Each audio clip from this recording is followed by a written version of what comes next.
কৃপণ বিশ্বকবি রবীন্দ্রনাথ ঠাকুর।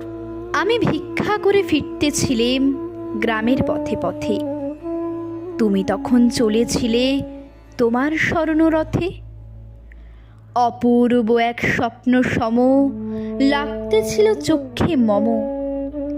কি বিচিত্র শোভা তোমার, কি বিচিত্র সাজ। আমি মনে ভাবতেছিলাম, এ কোন মহারাজ।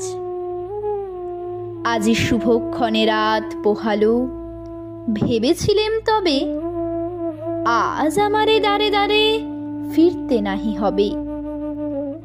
বাহির হতে নাহি হতে কাহার দেখা পেলেম পথে। চলিতে রথ ধনধান্য ছড়াবে দুই ধারে। মুঠা মুঠা কুড়িয়ে নেব, নেব ভারে ভারে। দেখি সহসা রথ থেমে গেল আমার কাছে এসে। আমার মুখ পানে চেয়ে নামলে তুমি হেসে। দেখে মুখের প্রসন্নতা জুড়িয়ে গেল সকল ব্যথা। হেনকালে কিসের লাগি তুমি অকস্মাৎ। আমায় কিছু দাও গো বলে বাড়িয়ে দিলে হাত। মরি, এ কি কথা রাজা ধীরাজ, আমায় দাও গো কিছু। শুনে ক্ষণকালের তরে রইনু মাথা নিচু। তোমার কি বা অভাব আছে ভিখারি ভিক্ষুকের কাছে।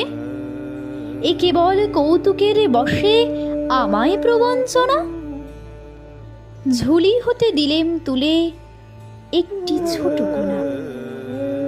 যবে পাত্রখানি ঘরে এনে উজাড় করি, এ কি ভিক্ষা মাঝে একটি ছোট সোনার কোণা দেখি।